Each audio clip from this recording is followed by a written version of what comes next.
In the summer of 1942, these two tiny islands in the middle of the Pacific Ocean, west of Hawaii, were at the heart of an epic battle. Fought between the navies of Japan and the United States, it was a battle that decisively altered the course of the Second World War.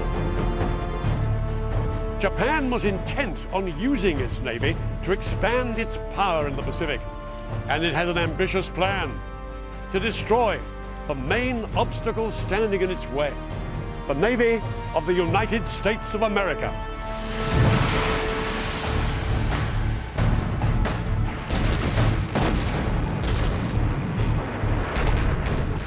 The battle they fought marked the coming of age of a new type of warfare at sea.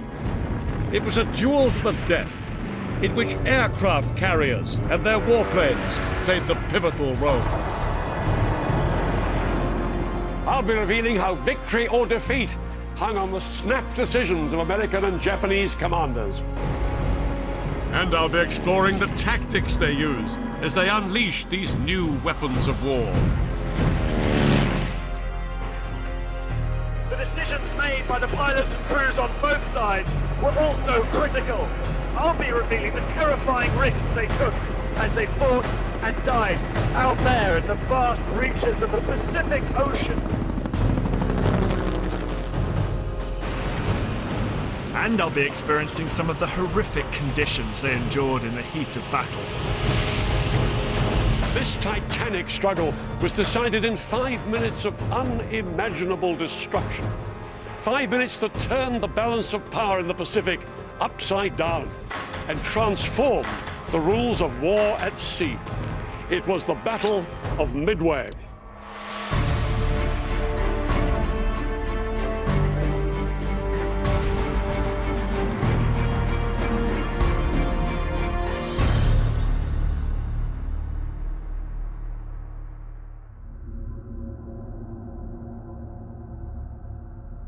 The events that led to the Battle of Midway started here in 1941.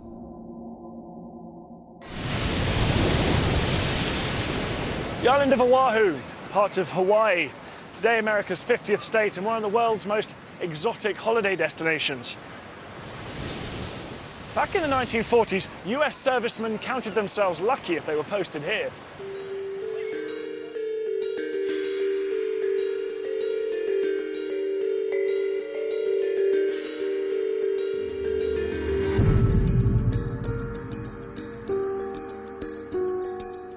In early December 1941, with only 15 shopping days left till Christmas, the people of Oahu were taking it easy.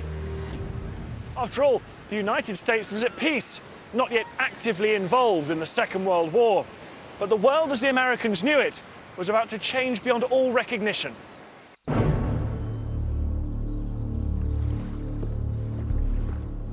Just 300 miles to the northwest of Oahu, a fleet of warships was bearing silently down on this island. America was about to be propelled into World War II. Heading unseen for the Hawaiian island of Oahu was the combined fleet of the Imperial Japanese Navy. This armada had departed from Japan in absolute secrecy and crossed 4,000 miles of the Pacific Ocean under total radio silence. They did not plan on being detected. This battle fleet was the most powerful naval force ever to put to sea. It had been sent to attack the United States by the hardline military government of Japan. The Japanese were set on building an empire in Asia and the Pacific, and were willing to use force to do it. By late 1941, Japan here was already in control of Korea and was engaged in a long war for control of China. It also set its sights on the European colonies of French Indochina, British Malaya, and the Dutch East Indies, roughly present-day Vietnam, Malaysia, and Indonesia. The Europeans were absorbed in a war against Germany, so the only thing standing between the Japanese and their vision of empire was the United States Navy, and in particular, America's main naval base in the center of the Pacific on the Hawaiian island of Oahu.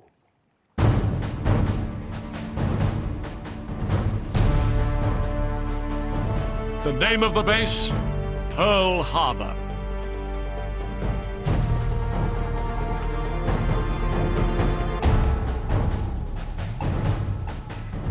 This is Pearl Harbor, one of the finest natural harbors in the world. Here it is on the map, on the south side of the island of Oahu, a narrow channel from the Pacific Ocean opening up into a huge sheltered anchorage. The harbor was the perfect haven for America's Pacific Fleet. By December 1941, it was busier than ever, with nearly 100 ships at anchor, 8 of them battleships moored up on Battleship Row, all of them engaged in the relaxed routines of a peacetime navy. But that peace was beginning to show signs of strain. The Americans were wary of Japanese expansion, and tensions were beginning to mount. In a show of strength, they had transferred more of their warships from the west coast of America out here to Pearl Harbor, to be 2,000 miles closer to Japan. And it was the massing US Pacific Navy that the advancing Japanese strike force was intent on destroying. The approaching Japanese fleet included battleships, cruisers, and destroyers. But at the heart of this armada were 6 enormous aircraft carriers, floating airstrips packed with over 400 fighter, torpedo, and bomber aircraft. The world was about to witness the most spectacular example yet of a new form of warfare at sea.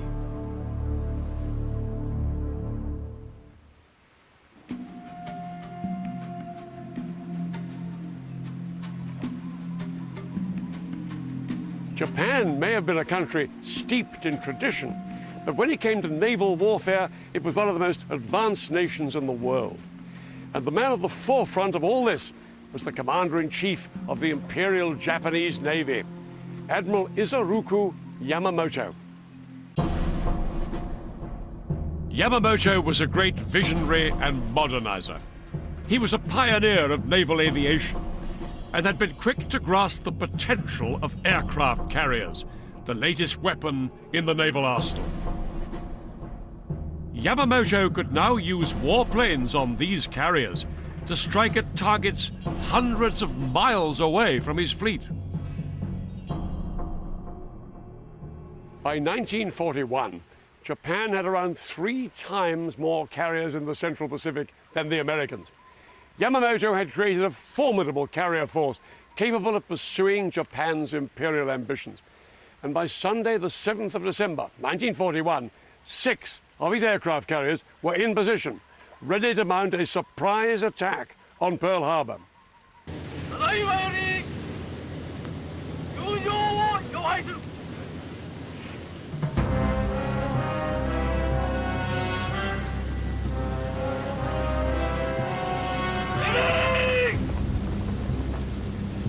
The Japanese were battle-hardened veterans. They'd been fighting to extend their Asian empire for years. The men on the aircraft carriers were at the peak of their skills. Each of these Japanese aircraft carriers were crewed by up to 2,000 highly trained servicemen. Their job was to support squadrons of elite pilots who'd spent years in combat missions flying bomber and fighter aircraft. These naval aviators were among the best in the world. They'd never been defeated, and in the early hours of the 7th of December, they were only 2 hours flying time away from Pearl Harbor. Every significant American installation on the island of Oahu would come under attack. The Japanese strike force would make a landfall on the island's northern tip, Kahuku Point. Here it is on the map case. Yamamoto planned to send in over 350 warplanes from his carriers in 2 waves. The first would veer off west, hugging the ground to achieve maximum surprise. The second wave would swing round from the east. Yamamoto's aircraft would go for the major air bases dotted round the island, to annihilate America's planes on the ground before they could take off. But this was his prime target, Pearl Harbor.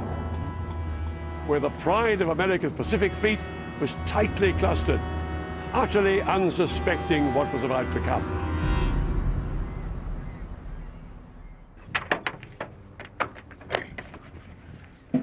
On board the carriers, the pilots put on fresh uniforms and their traditional headbands. They had a ceremonial meal of rice and said their last prayers at the shrines on board. Minutes later, they were off, the crews of the ships lining the deck, waving and cheering.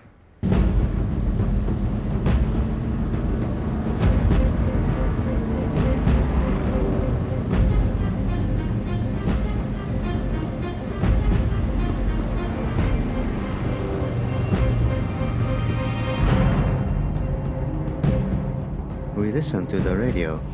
The American stations were broadcasting normally, so it seemed they were not aware of anything. And then I knew that it was going to be a sneak attack.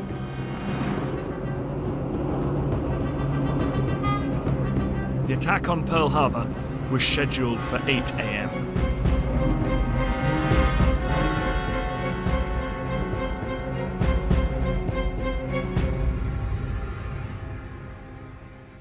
Here at Pearl Harbor that Sunday morning, the main event on many sailors' minds was the flag-raising ceremony. It was the same every time. At 7:55 a.m., ships' companies gathered, and 5 minutes later, the flags would be raised right across the fleet. On board the USS Nevada, tied up here with the other battleships on Battleship Row, a band was gathering on the deck, preparing to play the national anthem. It was now just moments before 8 a.m.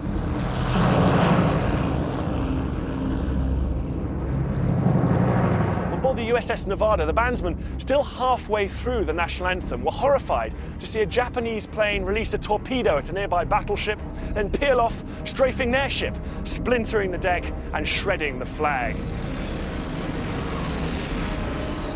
Under fire themselves, the bandsmen finished the national anthem and then dived for cover.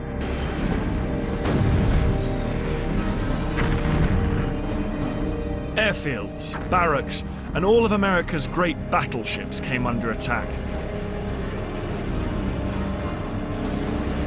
Just after 8 a.m., a bomb smashed into the USS Arizona, igniting the ammunition store.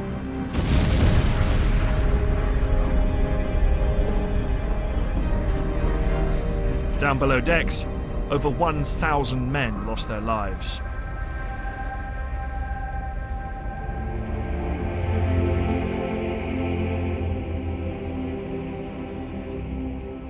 The devastation was just unbelievable on those battleships. You think they're big, heavy, a lot of heavy steel and all that.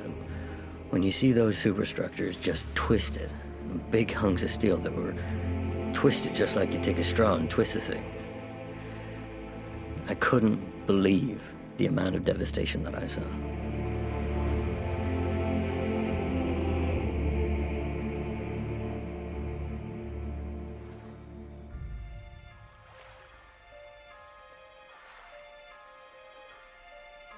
America had lost the best part of its Pacific Fleet.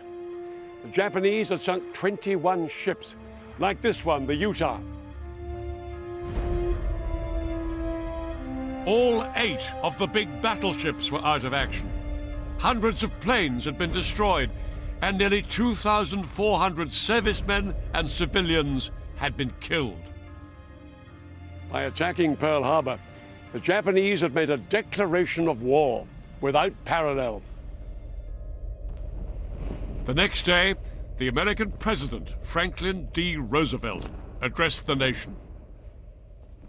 Since the unprovoked and dastardly attack by Japan on Sunday, December 7th, 1941, a state of war has existed between the United States and the Japanese Empire. America was down, but not out.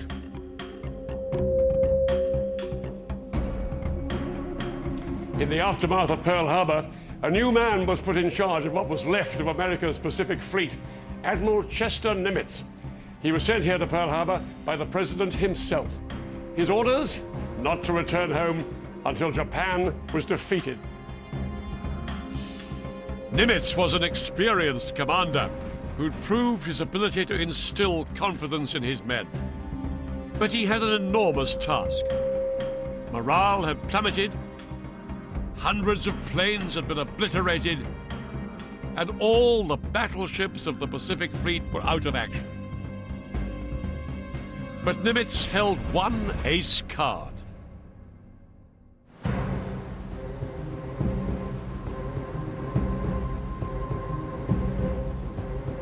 By chance, every one of the aircraft carriers in America's Pacific Fleet had been out of port at the time of the attack on Pearl Harbor.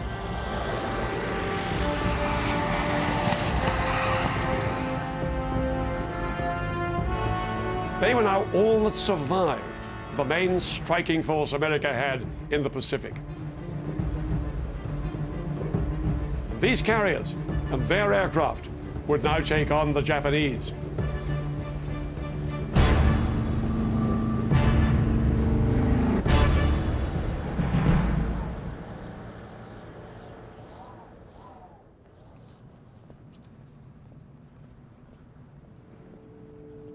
In spring 1942, the Americans began their comeback with a daring raid using their aircraft carriers. On board, a handful of US pilots, led by Lieutenant Colonel Jimmy Doolittle, were taken deep into Japanese waters. This Doolittle raid involved 16 of these bulky B-25 bombers. They weighed more than 12 tons each. They really weren't designed to take off from aircraft carriers. But for this mission, the bombers were transported on board the USS Hornet within about 700 miles of the Japanese coast. Then at 8 a.m. on April the 18th, carrying as little weight as they could, they moved off along the runway, just managed to take off and headed towards the Japanese capital.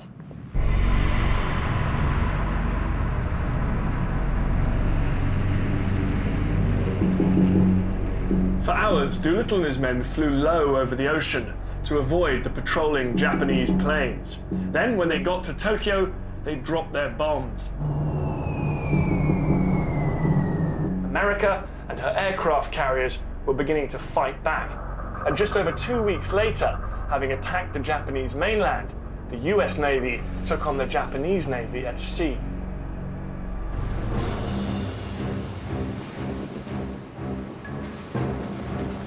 On May the 7th, the American aircraft carriers made their presence felt again when they engaged with Japanese carriers in the Coral Sea, just northeast of Australia. The battle saw the first ever attacks by carrier-based planes on their opponents' carriers, and both sides were hit hard.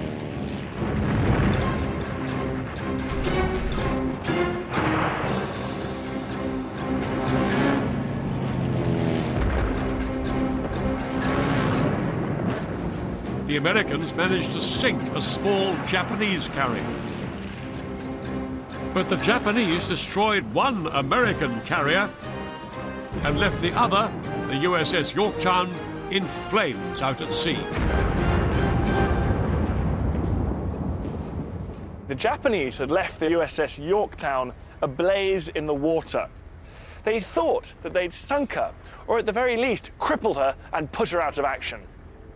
But what they didn't realize was that there had been a ferocious struggle to save the Yorktown. With one carrier now destroyed, and only a few others operational, every carrier the Americans had left was vital. They had to save the Yorktown. For crews like the Yorktowns, hundreds of miles away from land, knowing how to tackle fire was essential if they were to save their ship.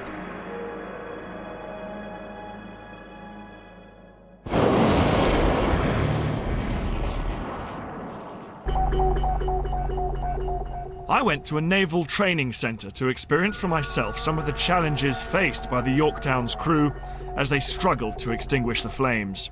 You like to put your hat on? Yep. And we'll go up onto the unit. Okay, so this is a replica of a ship. Okay, we're now in the engine room, and this is where you're going to be doing most of your firefighting. Okay, you're going to make your entry down this vertical ladder. Okay. However, before you come down here, you're going to have to put the fire out on top. Father, you're going to be fired in today. There's going to be this engine fire here. this is all like warped and melted and cracked from the heat. That's not making me feel too confident about it. No, I mean, it shows just how hot this fire is going to get. And you're going to be the first one down here, and you're going to be providing the protection for the rest of the team. It's important that you get it right, because the rest of the team are relying on you to get into position to protect them from the rest of the fire as they make their way down there. So it's a real team job. It is definitely a team job.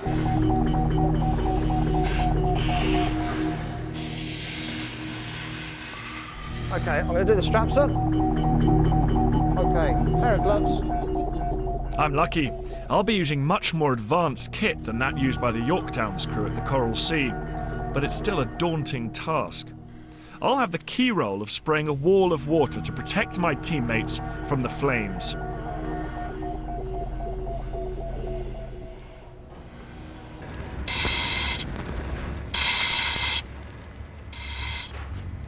We'd all been briefed in advance, so I knew to take up my position next to the door.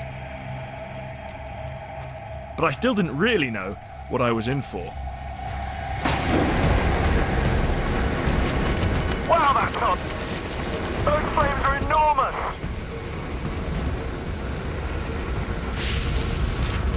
Okay, I'm going in.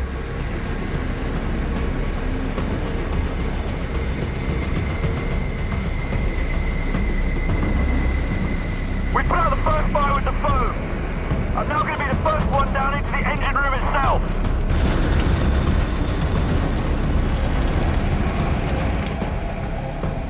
I knew there would be an intense fire below me in the engine room. With the metal walls heating up all around us, we'd literally be descending into an oven.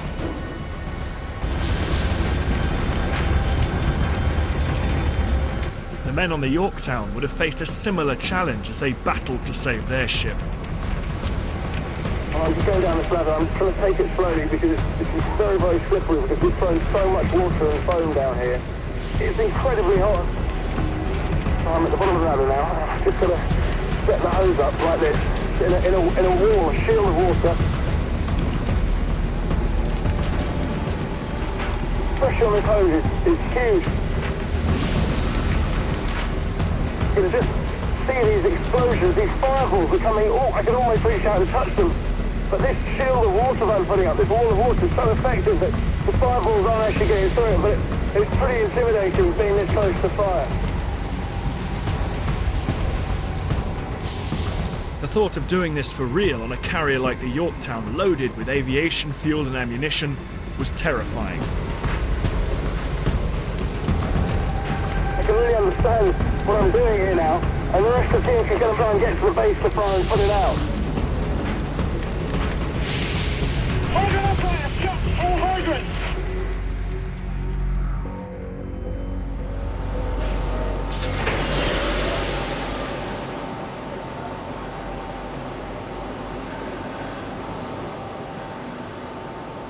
Dan, how did you find that?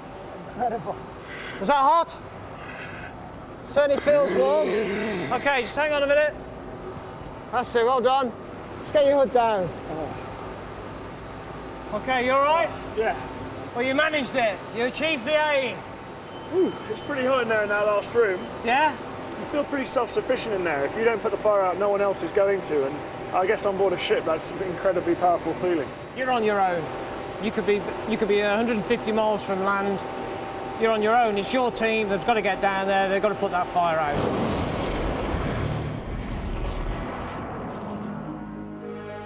Things were no different in the Battle of the Coral Sea back in 1942.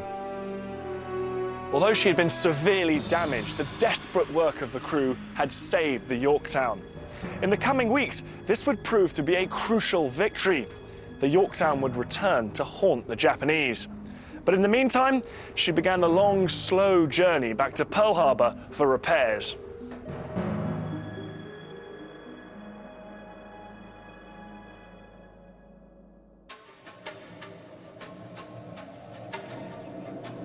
The Battle of the Coral Sea was a wake-up call for Admiral Yamamoto, Commander-in-Chief of the Imperial Japanese Navy.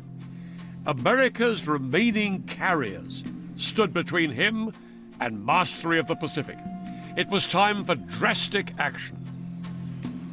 America's carriers had to be destroyed. they had eluded Yamamoto at Pearl Harbor, he would not let them escape again. He decided to lay a trap. He would target something so valuable to the Americans that they would send out their carriers to protect it. And the bait for his trap would be Midway. Midway is in fact two tiny islands west of Hawaii, halfway between America and Japan. It was one of the few American air bases left in the Pacific. Yamamoto's plan was complex, and it involved the greatest naval fleet the world had ever seen. The main part of the fleet was divided into three groups. Yamamoto himself would be in a group centered around three big gun battleships. To the south, another group of ships carrying thousands of soldiers who would land on Midway and take control. But here was the spearhead of the attack. A group of 4 aircraft carriers and their escort ships, the Carrier Strike Force. The 248 aircraft of these carriers were given 2 critical tasks. First, they would bomb the defenses on Midway ahead of the planned landing. Then, they would stage a huge airstrike on the American carriers when they came to Midway's rescue. Leading the Carrier Strike Force would be Vice Admiral Chuchi Nagumo on his flagship the Akagi, the carrier from which he had commanded the attack on Pearl Harbor. Nagumo was a highly professional naval officer with over 30 years' service. The Japanese High Command was confident that Nagumo would once more lead the Imperial Japanese Navy to victory. But his carefully laid plans underestimated Admiral Nimitz, the American commander.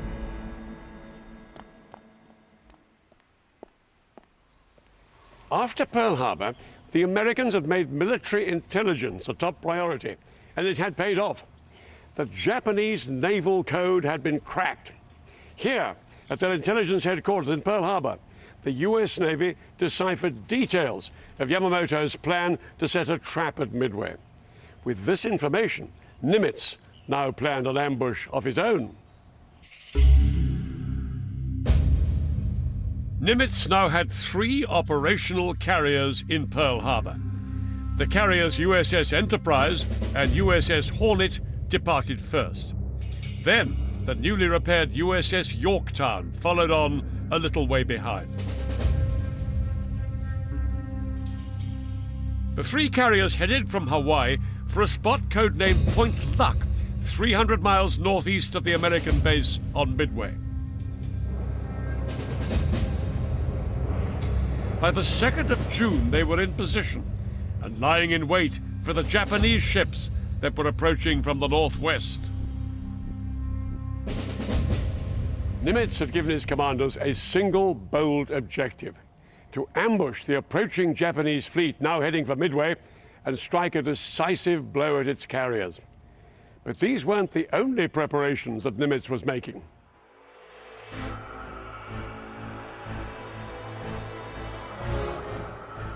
Out in the middle of the Pacific, the US base at Midway was buzzing with activity. Preparations were underway.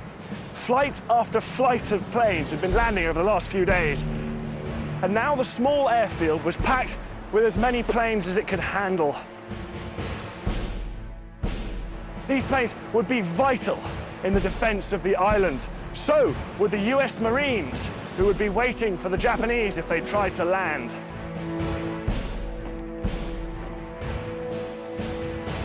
By June the 3rd, the pilots were waiting by their planes, the Marines in their bunkers.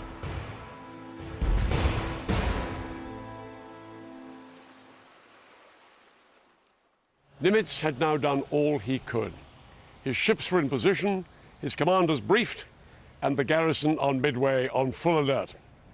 But Nimitz knew he was about to be confronted with more aircraft carriers, more battleships and more destroyers than he had. He even knew roughly that they were coming from the northwest. The question was, where exactly were they all?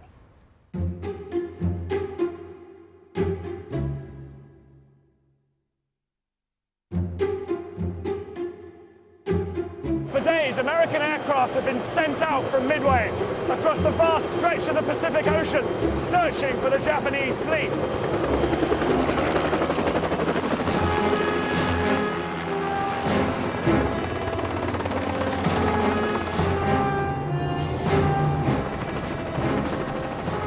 By the early hours of June 4th, 1942, the search was really hotting up. The code breakers had discovered that the Japanese planned to attack on the 4th, but there was still no sign of their fleet.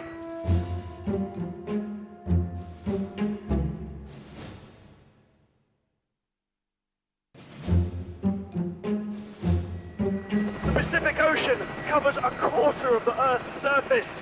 For the Americans in their big and slow flying boats, finding the Japanese fleet in just a small sector of this vast expanse was an enormous task.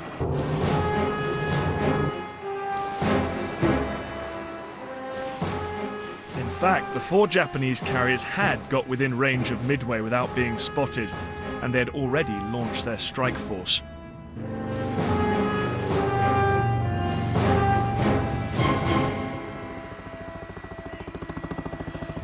Finally, at 5:40 that morning, an American scout plane spotted the huge formation of Japanese bombers and fighters heading towards Midway. The American pilot sent back an urgent warning. It was not a moment too soon. The Japanese planes were aiming to destroy the parked American aircraft on the ground. The Battle of Midway was about to begin.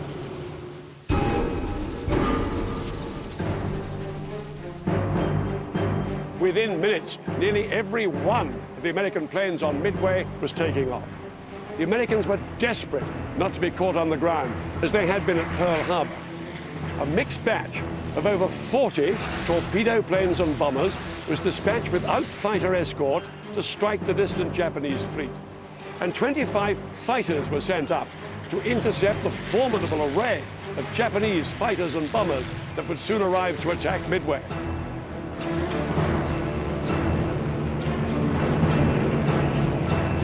The American fighter pilots were in for a rough ride. Many of them had only just finished flight school and didn't have that many hours of flying under their belts. To make matters worse, even the best American fighter aircraft, this one, the Wildcat, was totally outmaneuvered by the Japanese fighter, the Zero. The Zero could outrun and outclimb anything the Americans could put in the sky against them.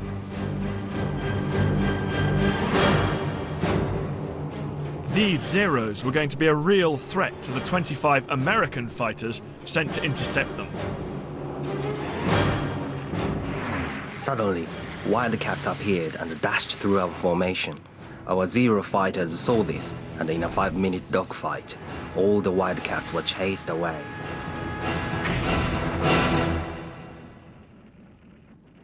The American fighters did manage to shoot down a couple of enemy bombers, but for the most part, they didn't stand a chance against the Japanese in their Zeros.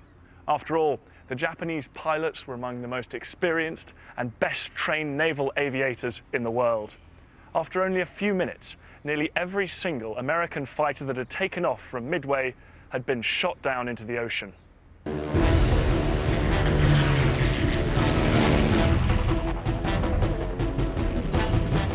At 6:34 a.m., the Japanese arrived over Midway and began attacking the airfield.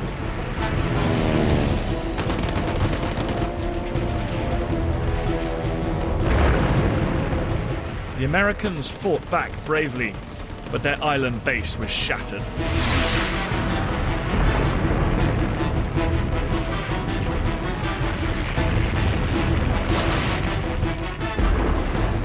But despite the destruction they'd inflicted, the Japanese realized that their real targets were missing.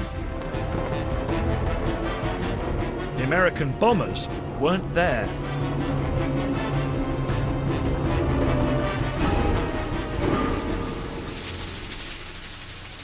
Within minutes, the news that the American bombers had not been destroyed on the ground by the attack on Midway reached Vice Admiral Nagumo on his flagship, the carrier Akagi. But he didn't have long to wait to find out where they'd gone. They were now directly above his carrier fleet and beginning their attack.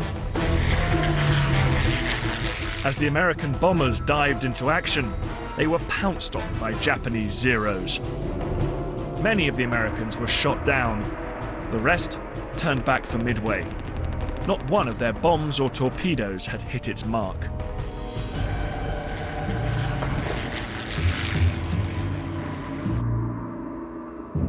Nagumo's fleet had escaped this time, but he knew the surviving American bombers were still a threat. They could refuel on Midway and return to attack him. He had to destroy them when they landed on the island. On his carriers, Nagumo still had reserve aircraft. The trouble was they had the wrong weapons. They were armed with anti-ship weapons in case the US Navy showed up. But Nagumo was still unaware there were any American ships around, so he felt safe replacing these anti-ship weapons with land bombs to attack Midway. Below decks in the aircraft storage hangars of the Japanese carriers, new orders rang out. The crews quickly set to work removing the anti-ship weapons on the reserve planes and replacing them with bombs for a ground attack on Midway. While his men worked furiously on the hangar decks below, Nagumo, on the bridge, was suddenly confronted with a real crisis. He received another message, this time from one of his scout planes. It had spotted what appeared to be 10 American ships northeast of Midway.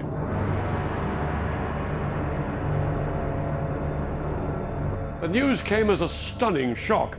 Nagumo had been sure there would be no American ships in the area. It was now blindingly obvious that things were not going as the Japanese had planned. Nagumo immediately suspended the planned second strike on Midway. He now had to deal with the threat from the American ships. He ordered his men to reattach the anti-ship weapons onto the reserve planes. And he sent a message straight back to his scout plane, demanding more information. If the American ships were carriers, Nagumo could be in real trouble.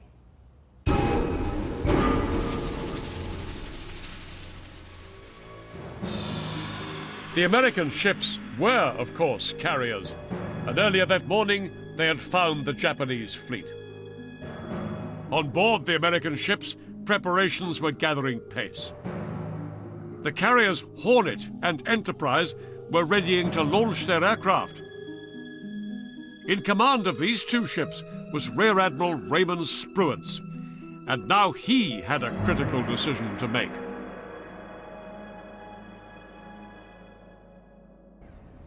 Spruance's carriers were located about 200 miles away from Midway, here on the map case. Yorktown was a little way off on its own. US scout planes had reported the Japanese carriers about 155 miles away from Spruance's position. The Japanese ships were within striking distance of some of his aircraft, but others could barely carry enough fuel to get there and back. There'd be little leeway for them to maneuver, even less for navigational errors. And if they ran out of fuel, the only place to go would be into the empty wastes of the Pacific. But Spruance decided that the critical issue was time. He had to hit the Japanese fleet before they discovered and annihilated his ships. He couldn't waste time moving his carriers any closer to the enemy to give his planes a better chance. So, in one of the greatest naval gambles in history, Spruance ordered all his aircraft into the air in one massed attack.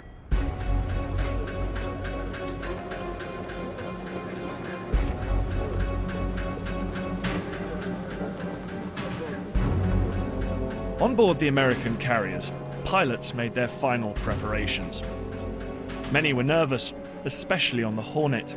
The Hornet's torpedo squadron had never gone into battle.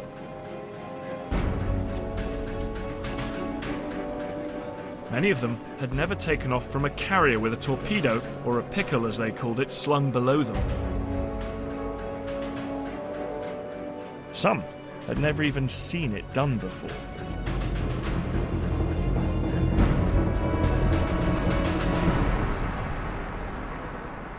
As they walked out towards their planes, the pilots must have had the words of their squadron leader still ringing in their ears.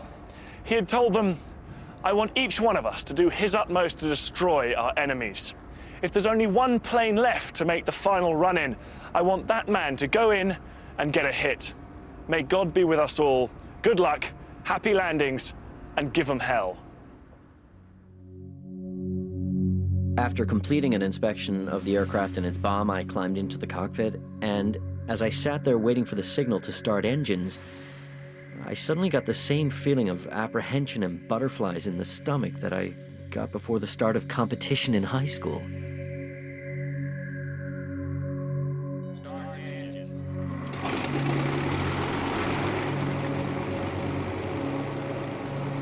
At 7 a.m., the launch began. The pilots of the American Air Armada set off with little battle experience, limited fighter cover, and no margin for error. They were setting out across a vast stretch of ocean in small groups towards a deadly and experienced enemy.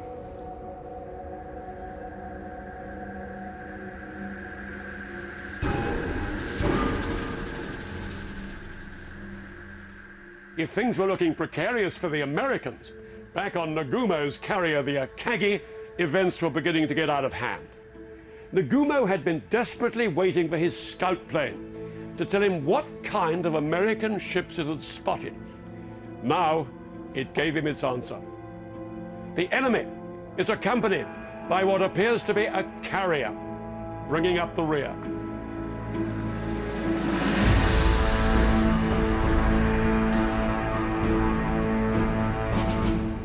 It was a staggering blow to Nagumo. He'd never expected an American carrier to be in the area so soon. Its presence now jeopardized his entire operation. Nagumo knew he had no option. He had to launch a strike at the American carrier. But this realization couldn't have come at a worse time. These are the Japanese carriers here. Just at the moment Nagumo was hearing about the distant American carrier, his Midway attack aircraft began to return. They were low on fuel, and they needed to land quickly. Up above them, his fighter planes were also anxious to land. Nagumo now faced a critical decision, which could win or lose him the coming battle.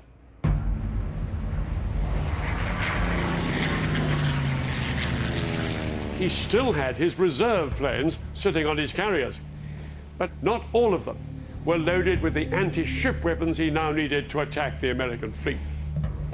He could choose to launch an immediate limited strike with the few reserve planes that were ready before his Midway attack aircraft landed. Alternatively, he could delay launching, land the circling Midway attack force, and then launch all his reserve planes, which by then would be fully armed with anti-ship weapons. It'd be a big risk. It would take an hour or so, but at the end of it, he'd be able to launch one huge attack, sure to destroy the American fleet. And that is what he decided to do. He would land his Midway attack force and wait until all his reserve planes were rearmed so that he could deliver the killer blow.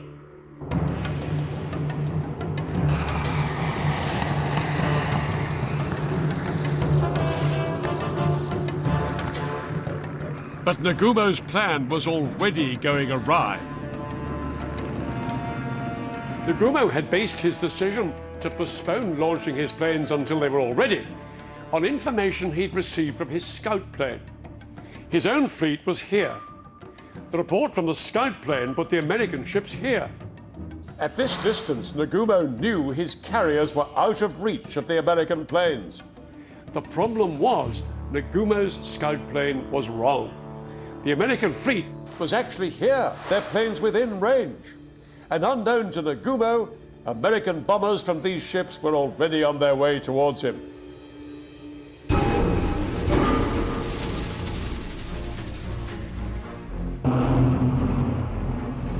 At 9:20 a.m., the Japanese carriers were spotted by the inexperienced aircrew in the American torpedo bombers. Despite their limited training, they had no choice but to attack. The American pilots bravely held their course towards the carriers. They'd hunch low and prayed they'd make it through the storm of anti-aircraft fire coming from the ships. As they roared down towards the Japanese carriers, they were pounced on by a pack of patrolling Zeros.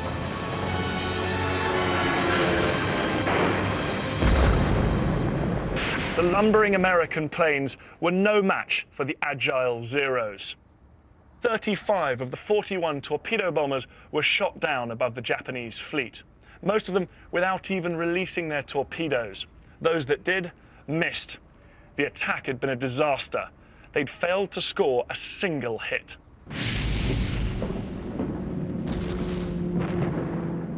Nagumo was almost ready to make his move. His deck crews had been working hard to rearm and refuel his planes.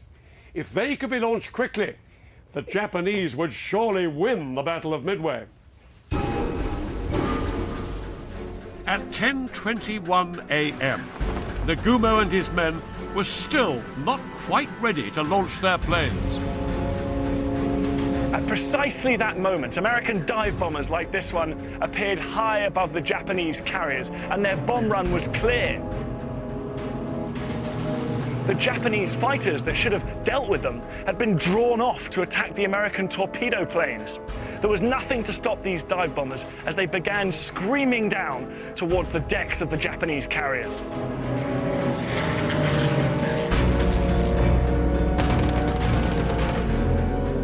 A lookout screamed, "Hell divers!" I looked up to see 3 black enemy planes plummeting toward our ship. Some of our machine guns managed to fire a few frantic bursts at them, but it was too late. There was no stopping the Americans now. 4 bombs ripped into the carrier Kaga. And another struck Nagumo's flagship, the Akagi. But even as the dive bombers were attacking the Kaga and Akagi, another group of American planes, these from the Yorktown, arrived from a quite different direction. The Japanese fighters, already overstretched by the first attacks, didn't know which way to turn. Within moments, these fresh American bombers dived on a 3rd Japanese carrier, the Soryu. They slammed 3 bombs into her. Relatively few bombs had been dropped by the Americans, but their impact was devastating. 3 of Japan's great carriers were destroyed. On board the 3 Japanese carriers, there was chaos. Aircraft, fuel tanks, and ammunition exploded, sending fireballs and huge chunks of metal flying through the air. All 3 carriers were turned into flaming wrecks. Many of their crews suffocating in the smoke, trapped below decks that glowed red hot. A gush of hot air washed over me. We were hit hard. As fire spread, heaps of bombs began to explode with shattering blasts. I could see, not far off, the Akagi and the Soryu. They too were aflame. It was a terrible scene.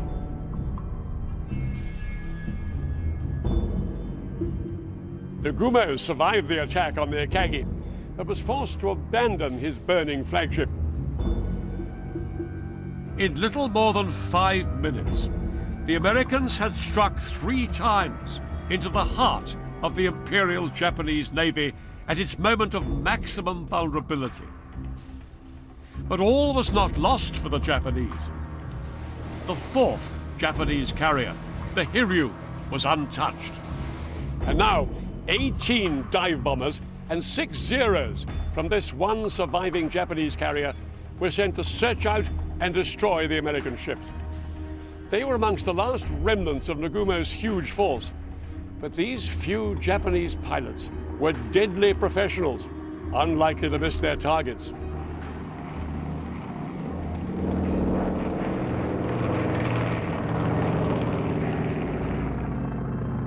Intent on revenge, the pilots from the Hiryu soon spotted what they were looking for. An enemy carrier. It was the USS Yorktown.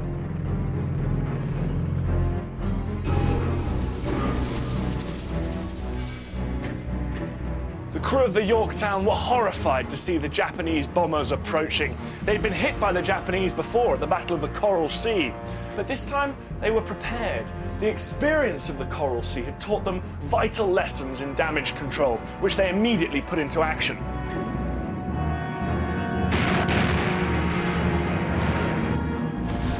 The 5-inch guns opened up first with loud cracks. Then came the rumble of multiple guns. The enemy bombers and fighters were under intense anti-aircraft fire from all the automatic weapons. The sky was black from shell bursts.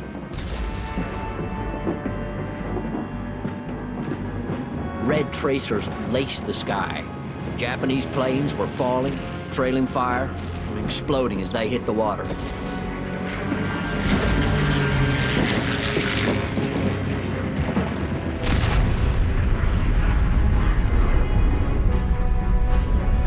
Anti-aircraft guns put up an effective barrage which destroyed many of the approaching Japanese planes.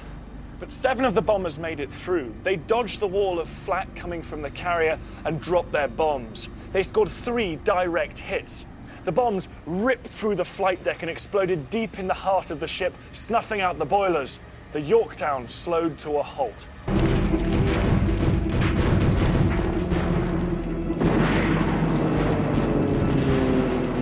It seemed like it was all over for the Yorktown. But the Yorktown's crew were not going to give up that easily. Deep below decks, the engineers struggled to get the ship going again. But the boilers were wrecked. Thick black smoke poured into the intense heat of the engine room, choking the men.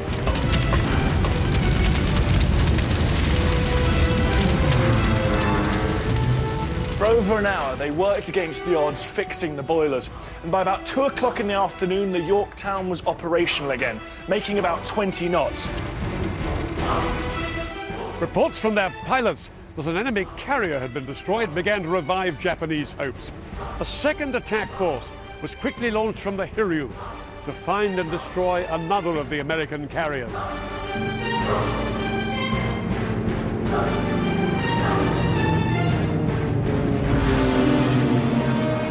At 2:40, the Hiryu's second strike force arrived and launched another devastating attack on the Yorktown.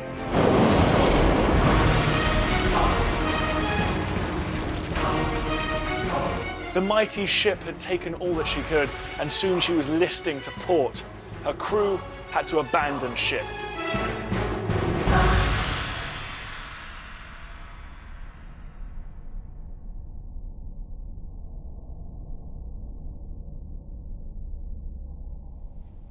The Battle of Midway was now to end with one final act of destruction.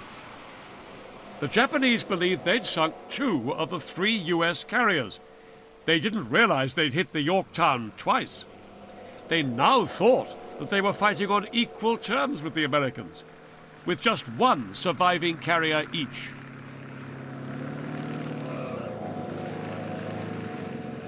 Based on this misapprehension, the commanders on the Hiryu now made an almost unbelievable decision. For the next 90 minutes, the battle would be put on hold.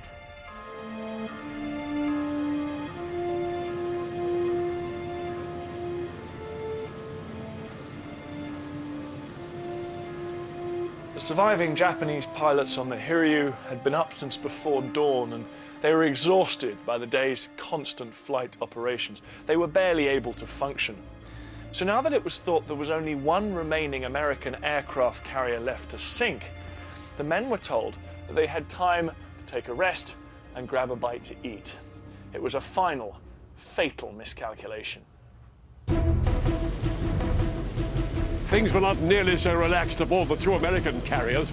The American commander, Admiral Spruance, knew that he had to find the 1 remaining Japanese carrier and strike it before its aircraft could strike back at his ships.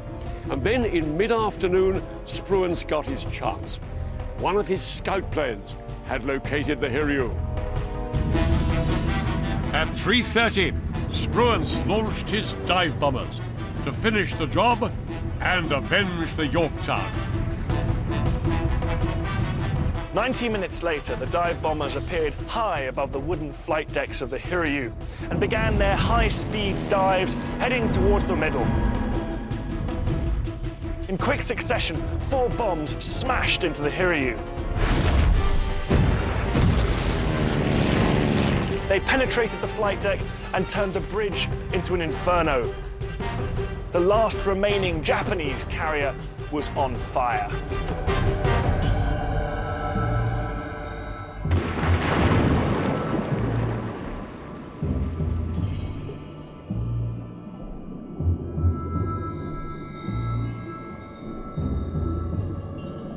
Yamamoto's ambitious Midway battle plan had ended in catastrophic failure. With his carriers gone, he'd lost vital air superiority over the Americans. He still had his big gun battleships, but they were little more than white elephants in this new era where aircraft reigns supreme. Yamamoto ordered his ships back to Japan. Just over a dozen American bombs had destroyed the cream of the Imperial Japanese fleet and altered the course of the war in the Pacific.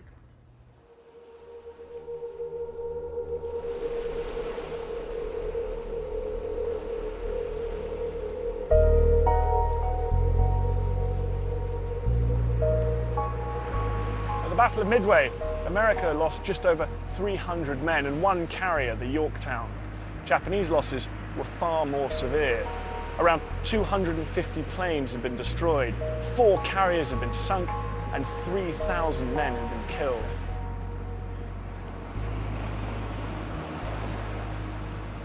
Years of combat experience and training had been wiped out.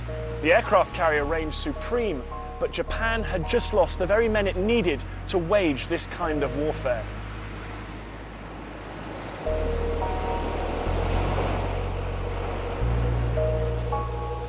Japan's naval power never recovered from its defeat at Midway on June the 4th, 1942. America built a whole new fleet of aircraft carriers, but it took 3 more years of bloodshed before the Japanese surrendered here on the USS Missouri, now moored in Pearl Harbor, where the war had all begun.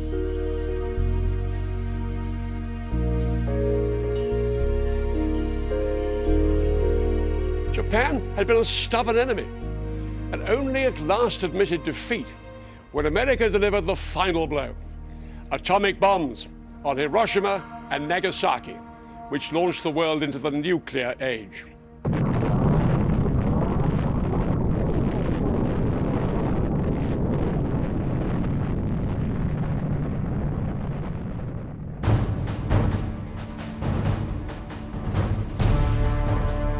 Next time, the Battle of Stalingrad. Over 60 years ago, a battle was fought in this Russian city that would be the turning point of the Second World War. It was one of the hardest fought battles of all time. I'll be revealing what it was like for the German and Soviet soldiers who fought street by street and building by building.